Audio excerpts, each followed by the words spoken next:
Hi everyone, I hope you're doing well. I am coming on here and creating this video in order to talk about duty logs, give some instructions, some do's, some don'ts, and then also give a demonstration on how you access that document and also how you will go about completing your duty log and submitting that. So the first thing I wanted to talk about is why duty logs, why are they important, and why do we take the time to fill them out? Duty logs are completed after each night of duty by both the upper and lower RA who is on duty. And these are primarily a source of communication between the RAs who have been on duty and professional staff members. And why I say it's a form of communication is because it gives the RAs opportunity to communicate with us what happened on duty that night.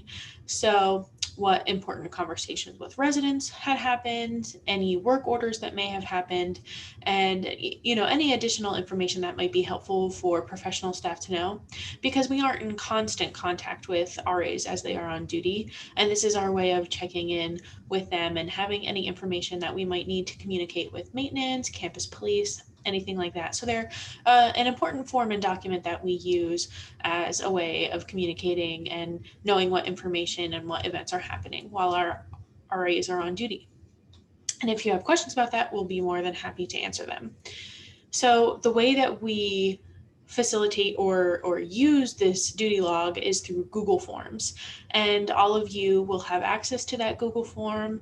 And if you look on the page on campus, you can see that that link is already there. I highly recommend that you add it as a bookmark on your preferred browser so that it's there and accessible for you if you'd like to just take a look at that log, primarily get yourself familiarized with it so that it's not something that is confusing to you before you or when you arrive here to training. That would be great. And one thing I wanted to talk about was some of the do's and don'ts of the duty log. And I'm going to take a moment here to share my screen with you so that you can follow along as I talk about these do's and don'ts. So bear with me while I share my screen.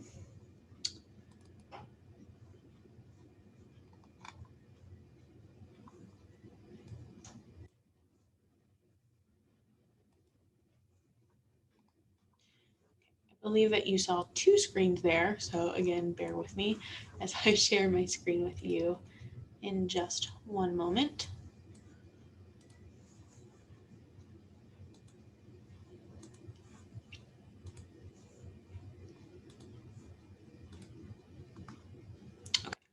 So you should be able to now see the duty log instructions and the do's and don'ts of a duty log. So we ask that all RAs submit their duty logs by 8 a.m. the following morning of the night that they've been on duty. And I know that might sound a little confusing so to simplify it, if you are on duty on a Monday night, your duty log should be submitted by 8 a.m. that following Tuesday. So that way, when professional staff comes into the office, we're able to look at that document and see any information that might be pertinent or that we need to communicate with you or someone else about. Of course, we want to make sure that all of the information is clear and accessible. So you want to make sure that you check over the document before you submit it for any errors, both spelling and grammatical, so that we don't have questions that might be silly or stop us from communicating quickly and effectively if we need to. You should be detailed. And this can include information from any particular conversations you might have had with residents.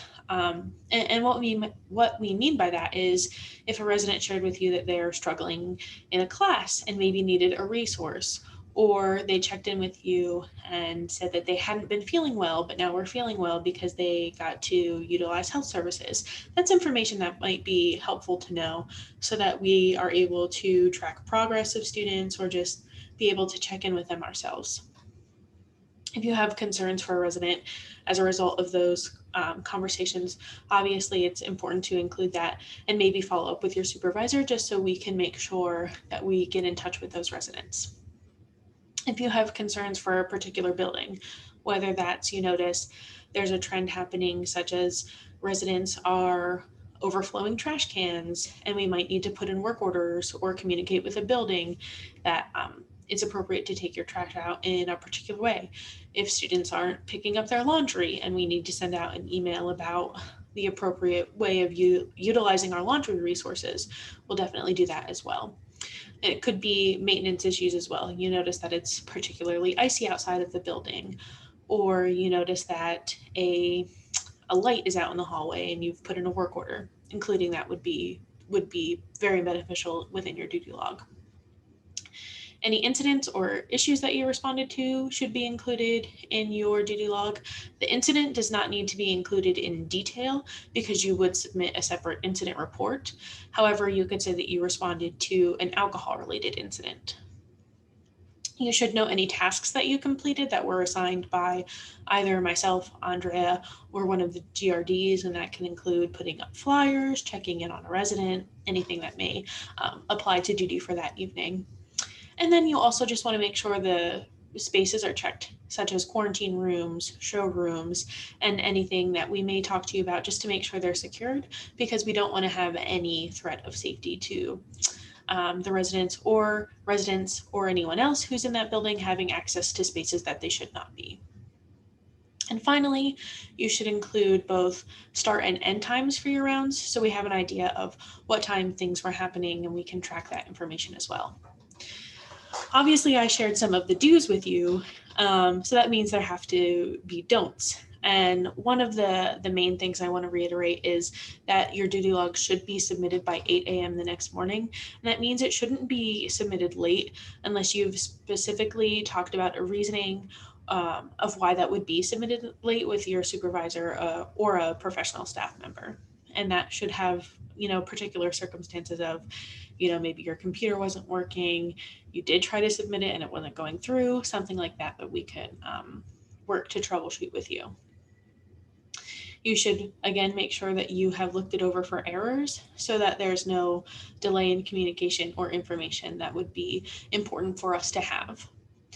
You should make sure all of the details are included that that I had discussed with you about conversations, concerns, and the reason for that is if a professional staff member gets an email and there's information included that we weren't aware of because it wasn't included in a duty log, that adds a delay when it could have been communicated to us by an RA on duty. And then, another thing you don't want to do, just because not every round will look the same, is copy and paste the notes that you had had before. You can use the same format you may use to complete your duty log, but you don't want to say, at 10:10, I did this, I did this, I did this. It shouldn't look the same on every part of your duty log. And then finally, don't hesitate to ask questions that may be helpful to you, because we want to make sure that you are supported and that you have a deep understanding of what this looks like, so that you don't feel lost or that you don't feel that you can't complete these in the proper way. And don't be surprised if you do receive feedback on duty logs from your supervisor. This is just our way of helping you to make sure that we have the information that that we would need, and you're communicating it in a way that's effective for us. So I'm going to stop this screen share. And then the next thing that I'm going to share with you is a demonstration of both a good duty log, what we are looking for from RAs, and also a bad duty log. So you'll see the good, the bad, the ugly, and have an example of what that should look like as you're submitting your duty logs. So I'm going to go ahead and screen share with you again.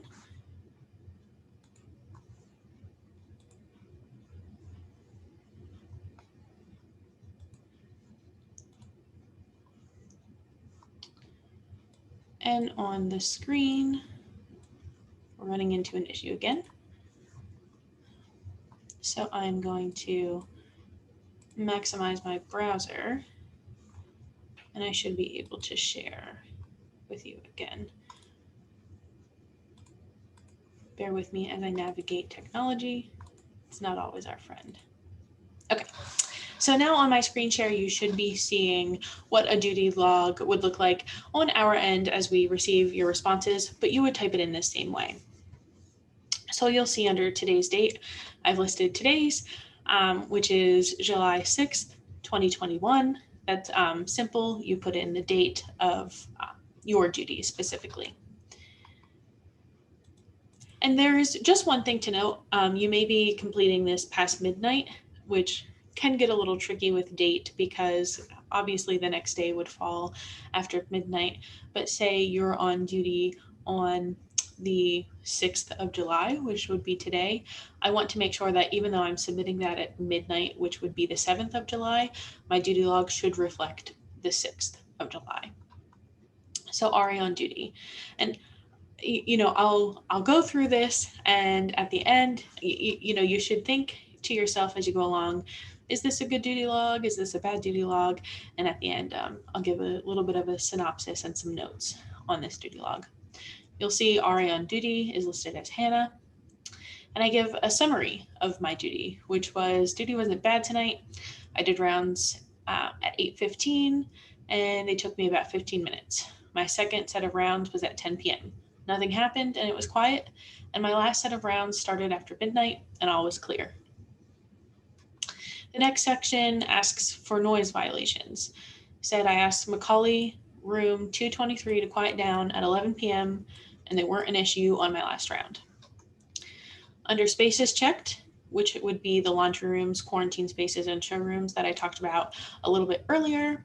And of course, it notes there, please make sure that these are locked and secured. And you know now that that's because we don't want individuals who shouldn't have access to those spaces having access, and just making sure that we have no safety issues. And here I checked that spaces were checked and locked, and spaces were checked but needed to be locked. And finally, under maintenance issues, I did say that I put in a work order for Michonne Hall in the laundry room. Anything else to report? I said that was not applicable. Now, you may already be thinking to yourself, this is a bad duty log. And if you are thinking that, you would be correct. This is one that would receive some feedback because we're missing some information. If you notice, there was a spelling error in there. So I'm going to go ahead and go through it again. Today's date, that should be self-explained or self-explanatory because it's as simple as putting the date in. For RA on duty, you should list both your first and last name, just so we're able to get in touch with the appropriate RA who completed the duty log. For summary, now like I said, this is the bad duty log, so you're going to see the good duty log. But again, it should be detailed, including information on conversations that you may have had, times for each round that you did, the spaces that you checked, and here I just gave a brief 3 or 4 sentences on what duty was like for me, and no substantial details that really would tell professional staff about my duty night. Under noise violation, I said I asked Macaulay, which is spelled wrong, 223 to quiet down at 11 p.m., and they weren't an issue on my last round. In this situation, I might include that because it was 11 p.m., it was after quiet hours, and while they were compliant, so I didn't document them, I wanted to make sure it was known that someone had talked with them about their noise level, especially after quiet hours. Under spaces checked, you'll see laundry rooms, quarantine spaces, again, but it wouldn't make sense that I would check both spaces were checked and locked and spaces were checked but needed to be locked. So just make sure that you're consistent with whatever you have found while completing rounds on your duty night. And then under maintenance issues, I put in a work order for Michonne Hall in the laundry room. That is not very detailed, and it wouldn't give professional staff enough information because we would maybe wonder what floor, what did you put in a work order for? Was there a light out? Was the washing machine broken? Was the dryer broken? What was going on in the laundry room? So you just want to make sure that you're being as detailed as possible so we don't question the information that you're submitting to us. Now I'll scroll back up and you'll see that I have submitted another duty log that would be visible to professional staff, and I'll go through this one and we'll talk about why it is a much better example of what your duty log itself should look like. Again, you'll see the date as July 6th, 2021, and I have included both my first and last name on my duty log. Under summary, first round, I include the time that I began my round, where I began my round, and I include information that happened while I was completing that round. including the spaces that I checked, study lounges, quarantine rooms. I give information on the laundry rooms. For example, on the first floor, no machine was in use, but on the second floor, there were students in the common area and they were heating up popcorn and chatting. No issue there, just something to note.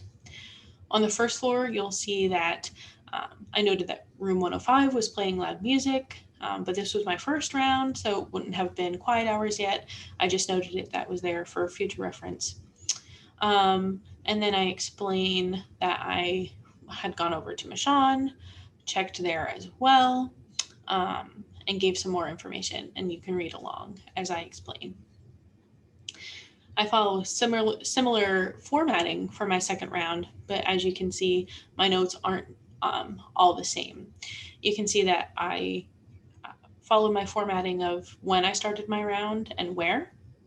And then some additional notes such as clothes were sitting on top of the dryer and both machines were in use on the first floor of Michon. You'll see that I did note that the lounges and office was locked. And then you'll see that I added a note of I ran into Andrea from room 201 and asked her how she did on her test. I followed up with her and she said that she did well. And then I include that I proceeded to Macaulay around 10:20, so you can see that tracking of information, where am I on my round, so it gives an idea of maybe what time things had happened. Previously, I had noted in my first round that room 105 in Macaulay was playing loud music, and then I noted here, no longer playing loud music. And you can just see I noted some other information. And then again, similar formatting for the third round, you'll see similar notes, and then I also include the times that I began and ended my rounds.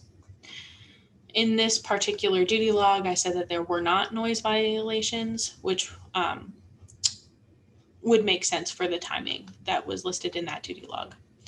Under spaces checked, I did note that they were locked and checked, and there was no discrepancies by choosing multiple options. And finally, I said that a work order was placed for the washing machine in Macaulay on the second floor. So that gives much more detailed information that we can follow up with, for example, an RA or maintenance with, and I had nothing else to report. So I stopped sharing my screen just to end this video with saying you have an idea now of how to submit that duty log, what kind of information you should be including on your duty log. But you can go ahead and look at the page that it has the links and the documents that would align with what you need to look at for duty logs. And of course, let us know if you have any questions, but be sure to check out those documents in case you need any help. Thanks, everyone.